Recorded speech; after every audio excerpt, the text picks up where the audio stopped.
Auzubillahiminash-shaytanir-rajim. Bismillahir-rahmanir-rahim. The most important topic for a chemistry student today to illustrate the basic strength of some important question.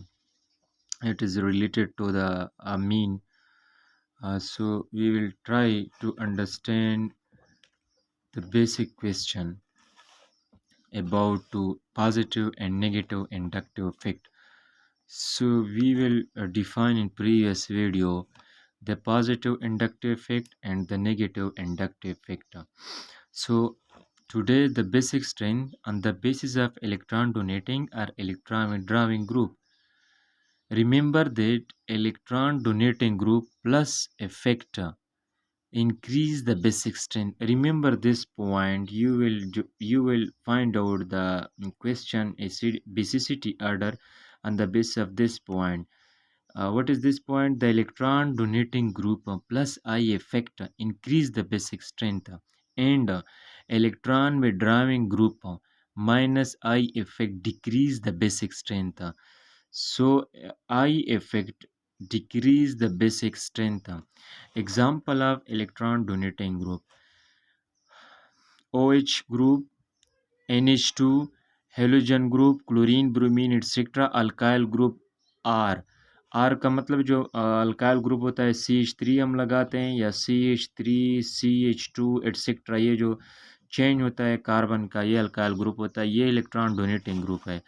Example of electron withdrawing group NO2. अमूमन जो double bond triple bond होता है ना, वो जो है electron जो है विड्राविंग ग्रुप होता है. जिस तरह साइनाइड में ट्रिपल बॉन्ड है, ये जो है सी डबल बॉन्ड ओ हो गया, ये C double bond O H, यहाँ पर जो है आर फॉर एग्जांपल अटैच हो या एच अटैच हो, ये जो ग्रुप होता है डबल बॉन्ड वाला, ये कार्बोनाइल ग्रुप, ये इलेक्ट्रॉन विड्राविंग ग्रुप है. अब हमारे पास जो क्वेश्चन ये है कि what will be the basic order of the following. ये अमोनिया NH3. बी ऑप्शन है प्राइमरी अमीन. प्राइमरी अमीन का मतलब है ये NH3 जो है, इससे अगर मैं एक हाइड्रोजन हटाऊं और इसके साथ एक अल्काइल ग्रुप अटैच करूं तो ये हो जाएगा प्राइमरी अमीन. सेकेंडरी अमीन का मतलब है कि यहाँ पर जब दो अल्काइल ग्रुप आ जाए और एक हाइड्रोजन जो है इससे रिमूव हो जाए और इसकी जगह एक और अल्काइल ग्रुप अटैच हो जाए तो ये हो जाएगा सेकेंडरी अमीन. और थर्ड वन जो है टर्शरी अमीन, जिसमें सारों के साथ अल्काइल ग्रुप अटैच हो, 3 हाइड्रोजन रिमूव करे और 3 अल्काइल ग्रुप अटैच करे तो ये टर्शरी जो है अल्काइल ग्रुप हो गया. सो लेकिन आपने एक पॉइंट याद रखना है कि these are all in gas phase and non aqueous solution. ये जो प्राइमरी सेकेंडरी अमीन है ये गैस फेज में, अमोनिया हमें पता है कि गैस फेज में.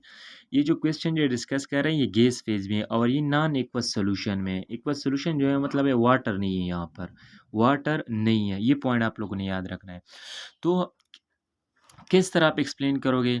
हमने ये डिस्कस किया कि जो यहाँ पर नाइट्रोजन के पास लोन पेयर है, ये नाइट्रोजन वाला लोन पेयर आसानी के साथ दूसरे एटम दूसरे मॉलिक्यूल को दे, वो सबसे स्ट्रांग बेस होगा. ये जो है अमोनिया के पास क्या है, लोन पेयर है. ये नाइट्रोजन के पास ये लोन पेयर जो भी primary amine, secondary amine, tertiary amine, इसमें से जो भी ये लोन पेयर की आसानी के साथ डोनेट करे तो वो क्या हो जाएगा, वो सबसे स्ट्रांग बेस होगा, स्ट्रांग बेस.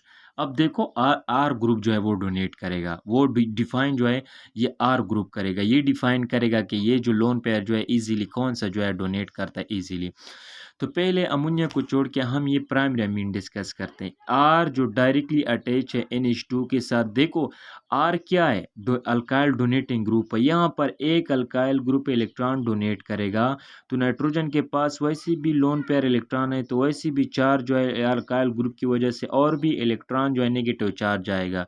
सो ये इलेक्ट्रॉन जो है डोनेट कर सकता है. अगर दूसरा मैं कंपेयर करूँ, सेकेंडरी अमीन जो है मैं कंपेयर करूँ जिसमें दो अल्काइल ग्रुप होते हैं, देखो ये दो अल्काइल ग्रुप जो है इलेक्ट्रॉन डोनेट कर रहे हैं. जब दो इलेक्ट्रॉन डोनेट कर रहे हैं अल्काइल ग्रुप तो इसका मतलब है प्राइमरी अल्काइल के मुकाबले में यहाँ पर नाइट्रोजन पर इलेक्ट्रॉन चार्ज डेंसिटी ज़्यादा आएगा.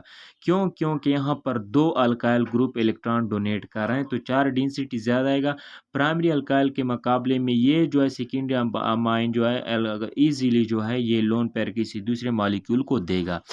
इस कंपैरिजन ट्रिपल अल्काइल जो है ये अगर हम अटैच करें टर्शरी अमीन में 3 इलेक्ट्रॉन डोनेटिंग ग्रुप है, तीनों इलेक्ट्रॉन जो है अल्काइल ग्रुप डोनेट करता है। तो यहाँ पर जो है नाइट्रोजन पर 4 डेंसिटी प्राइमरी सेकेंडरी के मुकाबले में बहुत ज़्यादा होगी। जब 4 डेंसिटी यहाँ पर ज़्यादा होगी तो ये यहाँ पर सबसे आसानी के साथ ये नाइट्रोजन वाला लोन पेयर किसी दूसरे मॉलिक्यूल को दे सकता है। क्यों? क्योंकि थर्ड जो है 3 जो है अल्काइल ग्रुप अटैच है, 3 अल्काइल ग्रुप की वजह से यहाँ पर नाइट्रोजन पर 4 डेंसिटी ज़्यादा आ जाएगी, तो ये लोन पेयर इसके पास जो है इजाफी हो जाएगा, तो ये आसानी के साथ जो है easily give to other species, easily give to other species other molecule को ये आसानी के साथ ये लोन पेयर देगा। सो इसी तरह इस अल्काइल ग्रुप के ज़रिए आप डिफाइन कर सकते हैं, आप जो है फाइंड आउट कर सकते हैं बेसिसिटी आर्डर को। यहाँ पर 3 अल्काइल ग्रुप होने की वजह से यहाँ पर मैं लिख सकता हूँ कि जो थर्ड जो है टर्शियरी अमीन जो है वो सबसे ज़्यादा बेसिक है एज़ कंपेयर टू ये 2 जो है अल्काइल ग्रुप है। सेकेंडरी अमीन जो है ये पेयर जो है मोर बेसिक है, किससे? प्राइमरी अमीन से, जो फर्स्ट अल्काइल ग्रुप अटैच है प्राइमरी अमीन, और प्राइमरी अमीन जो है वो स्ट्रांग बेस है किससे? सिंपल अमोनिया से, NH3 से। इसी तरह ये आपके पास करेक्ट हो क्या हो गया? बेसिसिटी आर्डर हो गया। और ये बेसिसिटी इसमें 2 पॉइंट आप लोगों ने याद रखना है कि ये जो बेसिक स्ट्रेंथ है ये गैस फेज में है और इसके पास नॉन एक्वस सॉल्यूशन में है कि मैंने जो है वाटर में ये जो है ऐड नहीं किया। अब वाटर में ऐड करेंगे तो दूसरा कंसेप्ट आएगा, वो जो है डिस्कस करेंगे। और दूसरी बात यह है कि यहाँ पर जो है 3 अल्काइल ग्रुप अटैच है, इलेक्ट्रॉन डोनेट करेंगे नाइट्रोजन को, 4 डेंसिटी ज़्यादा आ जाएगा तो ये लोन पर इजीली जो है डोनेट करेंगे। जब लोन पेयर इजीली डोनेट करेगा तो simple you can say that the tertiary amine is stronger base than secondary amine, secondary amine is stronger base than जो है प्राइमरी अमीन है 1 alkyl group which donate electron towards nitrogen which is primary amine is stronger base than simple ammonia. So this will be the basicity order of primary, secondary and tertiary amine. Remember that this will always occur. This must be in gas phase and non-aqueous solution. ये gas phase में होगा और non-aqueous solution में होगा। ये आपके पास हो गया the basic strength of primary, secondary and tertiary amine in which in gas phase and non-aqueous solution. Thank you so much. मेरे ख्याल में ये जो है एनफ है, ईजी होगा। किसी जो आप ये देखें तो जो भी कंफ्यूजन है इससे रिलेटेड क्वेश्चन हो आप जो है कमेंट में बता सकते हैं।